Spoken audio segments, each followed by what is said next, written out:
Hi, this is a special look at a case that's left intrigue, fear, and many questions for people in Delano and Kern County. This is Killer on the Run. Cesar Hernandez, What We Know. I'm Jose Franco. So how does a convicted killer escape and vanish? This is what we know. On December 2nd, 2024, Cesar Hernandez escaped CDCR custody as he was being transported from North Kern State Prison to a courthouse in Delano. Reportedly, in a parking lot outside the courthouse, Hernandez used a makeshift key to unlock his cuffs and shackles, punched a CDCR officer, and then made a full-on sprint, outrunning one officer and avoiding capture. The city of Delano was essentially on lockdown. Schools were closed for 3 days. Multiple law enforcement agencies swarmed the city. They searched block by block for Hernandez, who has not been seen since. Cesar Hernandez is a convicted killer out of Los Angeles County. Hernandez was convicted of killing a man outside a Southern California bar in 2018, and he had been serving a 25-year to life sentence in North Kern State Prison since 2019. The day he escaped, he was going to court for a hearing for an offense as a prisoner at North Kern State Prison that was a weapons charge. Now, this is Cesar Hernandez. He is described as 5 feet, 5 inches tall. He weighs 161 pounds. He has brown eyes, black hair, and though it's likely he has changed his appearance since escaping custody. There is a $30,000 reward for information leading to his capture. And this has been a fascinating story from when it first broke in December up until now. To talk about what we know so far in this case are 17 News reporter Cecilia Trevino and private investigator Paul Lopez. Paul Lopez has an extensive background in law enforcement, and I just want to begin here with Paul about, telling you about this case, but what word starts off or comes to mind when you think about what happened here in this scenario? Policy breakdown, and there's obviously some serious security lapses that occurred that would lead up to, simply put, a convicted murderer being able to jump out of a van and run into the city of Delano at 10:45 in the morning. Mm-hmm. Now, when it sounds a little simple, but you say policy breakdown. What sorts of things go into that sort of policy breakdown? Is it step by step? Like what are some of the protocols that would go into something like this? It's supposed to be common, but it breaks down here. Sure. Well, depending on their security level, and he's a convicted murderer doing 80 years to life, right? So he should be at least level 4, possibly level 3. However, he has to be transported by at least 2 people or 2 correctional officers. The van, per protocol in their operations manual, they being CDC, has to be thoroughly searched. Each inmate also, before they get into the van, has to be thoroughly searched. Additionally, they have to be wearing certain clothing items. For instance, they have to wear orange or red, the males do. Additionally, they can't have tennis shoes on, which I'll get into in a minute. Yeah. Cesar was wearing tennis shoes. It's California Code of Regulations, Title 15, Section 3030, subsection E, clearly states that while being transported from a CDC facility anywhere, interdepartmentally, they'll wear their jail-issued shoes. And he, of course, was wearing sneakers. Sneakers, and those are different. The jail-issue shoes are different than a sneaker. Might be a little more comfortable, less comfortable in a prison shoe. Right. They're essentially, a quick breakdown, they're made of real thin canvas. The soles on them are really thin. They're very bad for grip. They definitely don't last in weather. Not the kind of shoe that you're going to pick for anything in terms of trying to exert yourself physically. Gotcha. Okay. Now we'll go to Cecilia. Now Cecilia's been reporting on this case since it happened in December, and she was there within hours of this thing happening. Cecilia, can you tell me about your experience here, about covering this case and what you saw, what you felt? Have you ever seen anything like this before in your career? I don't think so. I think it was just such a new experience, not only for me as a reporter, but for the community of Delano. We know that Delano is the second biggest city in Kern after Bakersfield, and I think what people there were most surprised about, and us as well, is that feeling of non-urgency. We did not receive an Amber Alert. Police was not being very vocal about it, which I understand it was not their investigation. It wasn't their place to do or investigate or prosecute or announce.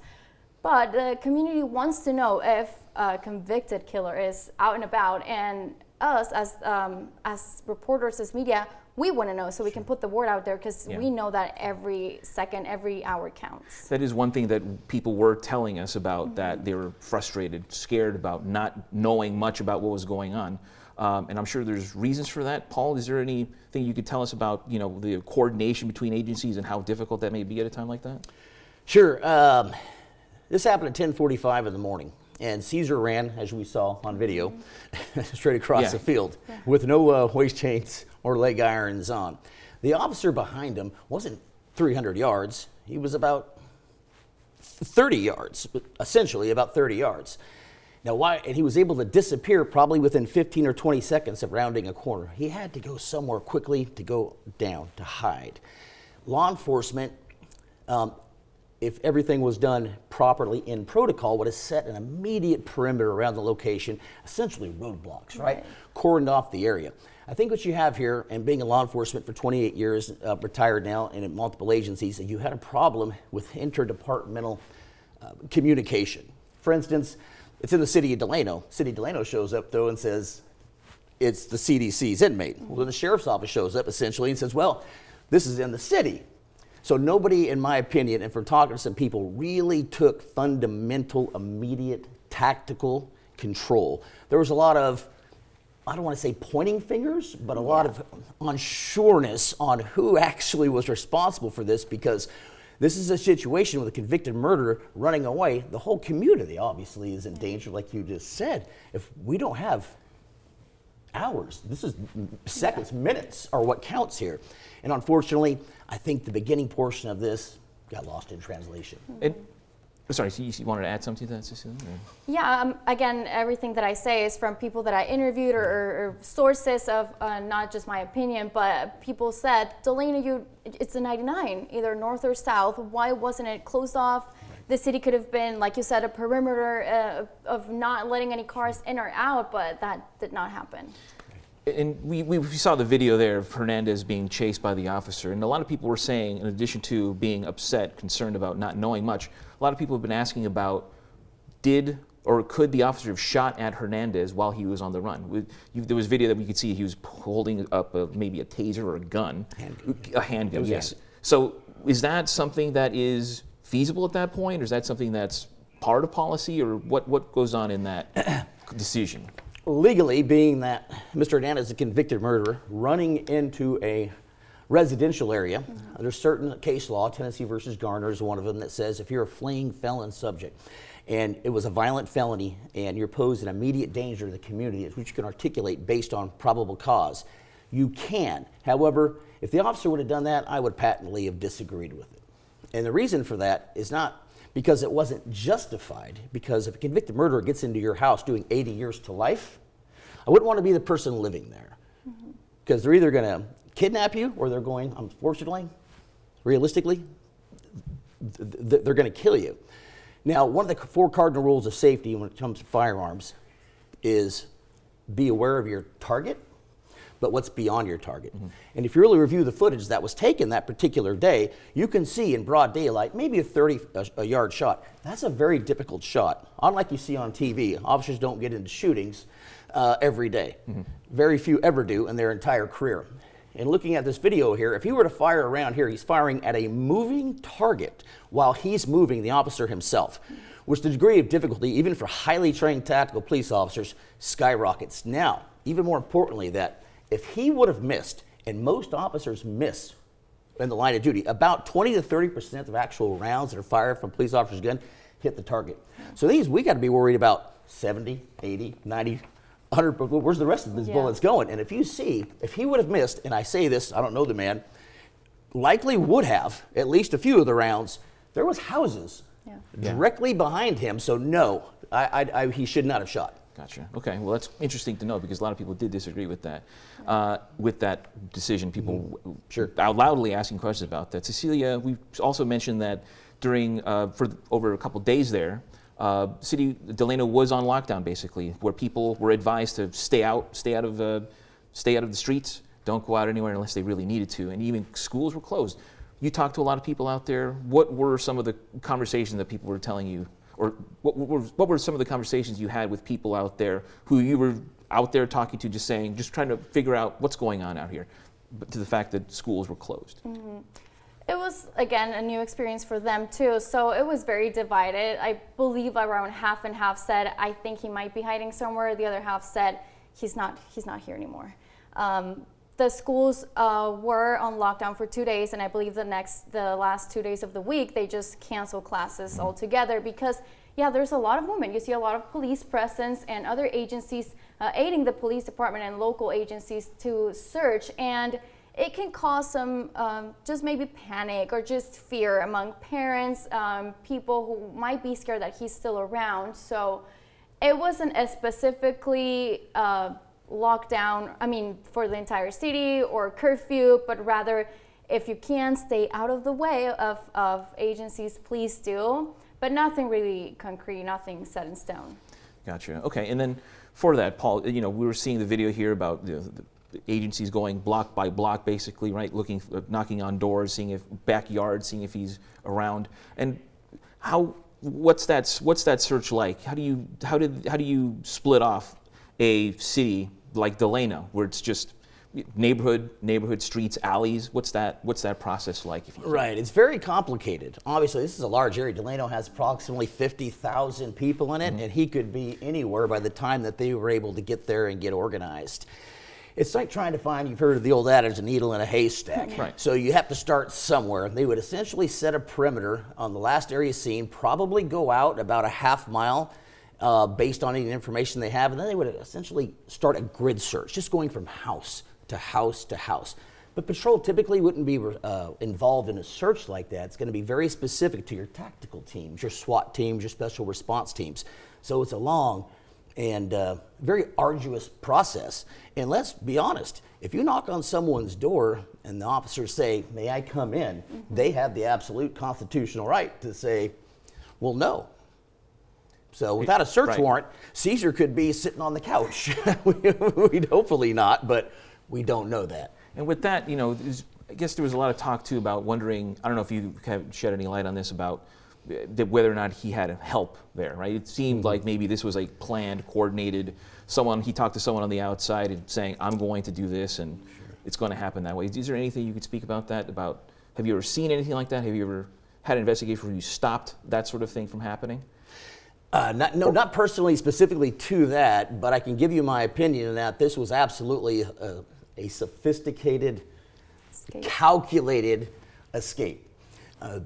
Cesar was able to keep his sneakers on, get to Delano, a superior court, and then get out of a van that's designed for security and housing inmates in internally, and have suddenly no leg irons or waist chains on, which, in my opinion, from what I'm told by my CDC friends, and we have several, is that he manufactured a handcuff like a key. Yeah, and he was able to escape. But even that, at 10:45 in the morning, broad daylight during business hours, this officer's 30, 40 yards behind him. By the time that officer rounds the corner, right about there, he has about 15 seconds where he's able to see him or not, and he vanishes into thin air. Right. Where does somebody wearing orange or red at 10:45 in the morning go and disappear from a city of 50,000 people and dozens of police officers? Right. So my opinion was it was calculated, it was sophisticated, it was planned, and somehow CDC missed it in the terms of the communication that set something like this up. Right. Yeah, so you're saying that likely there was someone out there waiting for him in a car, maybe, because it didn't look like, you don't think he was running just randomly. He knew where to go. Right. Yeah, I don't think he was running randomly. He's decided to run on Jefferson Street in Delano today. I think he knew precisely where he was going, what he was looking for. Whether that's a car, I don't know. It could be a particular place that they selected around the corner that he can conceal himself very fast that would allow the officers to sort of kind of go by him, right? And then once they were by him, plan B would be maybe go into that residence, or he's waiting for a specific car to show up, gets in it, and by the time the officer set a perimeter, my opinion is Cesar was on the road, not in days. Cesar was on the road. I don't have any evidence of this. Just my opinion. Sure, you're right. But minutes. Minutes. Yeah. And it's likely that, a lot of people, it's likely that he's already out of the country, possibly. Yeah. Can you tell us about, if he is out of the country, what coordination might be like for, U.S. agencies speaking with Mexican, let's assume Mexican or other Central American authorities about how to get someone back, or what that's like? Sure, there would be. It's possible. In Mexico, there is some extradition treaties that we do have in place. It depends on a lot of different factors, though. I wish it was as simple as saying if you committed the crime, we can get you back. However, there are those laws and policies in place. If we're able to get him identified and prove that he's there and convince law enforcement in there, internally in Mexico, yeah, certainly they could place him under arrest on behalf of the United States and then extradite him back to the United States to be prosecuted. Okay, and I guess another thing that I'm touching, you're kind of mentioning about this kind of breakdown in process and protocol. What sort of thing? How would you describe like morale? What does this do to the CDCR officer, the agency CDCR, thinking that they've missed this one? This is on their books. What's the morale like for officers going into work the next day? Sure, it's horrible. It's horrible. I have several friends, that work at multiple prisons within the CDCR system. Morale, and in my opinion, probably contributed to this, but people don't talk about, is at an all-time low. And after the escape, it even went lower. There's a lot of finger pointing going on. The officers are attempting to blame the administration. The administration, of course, is attempting to blame the actual officers that were there. And there's nobody actually accepting full and complete responsibility. And when you attempt to find out what's happening inside, I haven't been able to find out. So through a CPRA or a FOIA, right, I've attempted to actually get information myself because I kind of want to know what investigation took place, and I've been shut down. So morale is, to answer your question, simply put, it's the worst I've ever seen it in CDC since I've had friends inside the system for about 30 years or so. Gotcha. Yeah. Cecilia, what do you think? What do you think happens next in this case? Like, what would you say would be part of the next thing that you're looking for as a reporter? Like, what other questions do you have lingering in your head for this? I mean, obviously, as a reporter and media, we want answers. We want to see this happened right around City Hall. We know there's a lot of security cameras, and there's a lot of footage there that we probably will never see. But we wanted at that time, we wanted more accountability, maybe from the city, maybe because it's a direct authority there, not because we're blaming them, but because they should look out for the resident safety. And I'm not saying they didn't, but the public voiced some of their opinions, and there were Christmas events going on that they hesitated in canceling, saying some, well, they're going to be fine. Well, he's not even here anymore. Yes, but if you still have that many police presence or just law enforcement presence, it can get in the way. And I think next would be, sadly, maybe this has become, unfortunately, just a waiting game. Like many cases do in Kern County and Bakersfield and surrounding cities. Sometimes these cases just go cold because we stop talking about them. Yeah. And unfortunately, it seems that if we're not in direct danger anymore, our leaders don't care anymore and just try to sweep it under the rug. And if people don't ask, let's just not talk about it to keep up with that morale, or maybe get back some of the feeling that we messed up. Right. Cecilia makes an excellent point, though. And in an investigation, you start inside and you work your way out. There had to be cameras, right? Mm-hmm. This is 2024 at the time. Yeah. Everybody has a camera. Mm-hmm. The city buildings have cameras. We have license plate readers, what they call flock cameras. Mm-hmm. For someone to be able to escape during that time frame in that area, every vehicle leaving that area, it surprises me. Maybe it has, and I just don't know.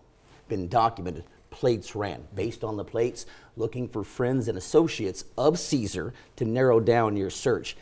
Essentially fundamentals. Don't know if that happened. I'm unaware if it did or not. Mm. However, here we are a few months later, and he's still gone. Right. So. Yeah, right. It's still up in the air where he might be. Right. And we not many updates from CDCR about this. Nope. Been kind of tight-lipped about the process and protocols about that. I guess one more final question. Can you shed any light on those protocols about one question that I had about this was how long it takes to move an inmate from jail or prison to a courthouse? What sort of thing is it like to do? Because you and I, we can put on shoes, get directions if we have to, get a bite to eat, but it takes a little longer for for CDCR officers, correctional officers, to take an inmate from one place to another? There's a whole process in that. There's a whole process, but surprisingly, it's not as complicated as you might think. CDC have some very competent employees in there. These officers are doing it every day, sometimes for years. You do something every day through repetition, you get good at it. They know what the court date is. They know what time they got to be there. They have what they call a transportation unit. That's all they do. So a search and escort officer gets him in the morning or whatever time they need to get him. He's escorted to an area where he's supposed to be, thoroughly searched. The van is searched. He's put in 2 officers, and then they transport him. However, when he got there as well, he was able to get out of the van, and he's no longer wearing his restraints.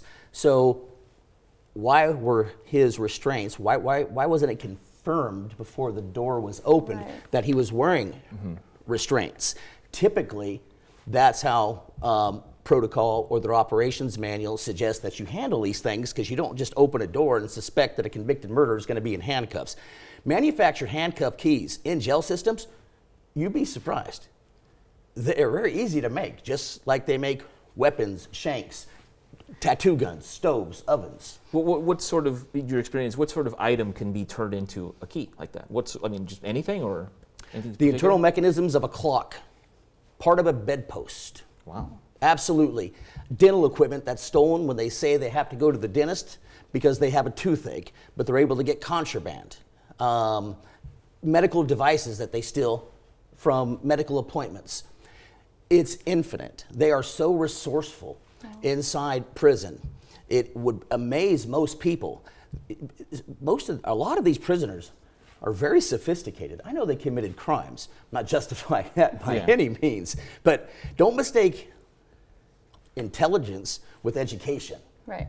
Some of these people are highly intelligent, and if you put them in a prison 24 hours a day, 7 days a week, in Cesar's case for 80 years to life, you think they can't figure out how to make a handcuff key? They can make handcuffs if they probably wanted to, give them enough time. Right. Okay. Well, that's something to think about, I guess, coming up here, and coming up in more than 2 months now since he's gone. So, final thought here: what's one thing you want to leave with people just thinking about this case, wondering what happens next? What sorts of message do you want to leave for people who are so intrigued by this case? Sure. I'd like to believe people with what's actually happening inside the prison system right now. Governor Newsom, in March of 2023, instituted a new policy and reform in terms of rehabilitation of CDCR inmates. It's called the California model. I don't know if you ever heard of it. Yes. Essentially, anybody that I talk to that's working inside prison has said it's absolutely devastated morale. Devastated it. When this started, there was about 95,000 inmates in the CDC system. As of around right now, there's about 92,000. Now, we've had population of the inmates go down, right? But, and I have the sources to show you if you'd like, the assaults on staff are going up. It was 0.8 per population of far as inmates total percentage that assault staff when this started. Now it's at about 1.3 to 1.4. Doesn't sound like a lot, but when you're talking about 92,000 inmates, a half point is a lot. So they've created an environment. I'm all about rehabilitation. Don't get me wrong. I think within reason. But we have, we have inmates now being offered art classes. The officers themselves, they're not forced. It's what we call voluntold, but they're basically told, without being told, to socialize with the inmates. This is evidenced by photographs. Eat with them. Have art class with them. They have chess tournaments against the officers. There's baseball clubs. They have car shows. They had recently that were a motorcycle show came into San Quentin State Prison. And by the way, they don't call them state prisons anymore. Certain prisons under the California model. For instance, San Quentin now is called San Quentin Rehabilitation Center. So the emphasis is on rehabilitation, but they've taken it to a degree, equestrian programs, that they've made it a environment that doesn't really have fundamental consequences. When I grew up, I talked to people who've been to prison, and they told me about it. I wanted nothing to do with it. And thank God I didn't have to.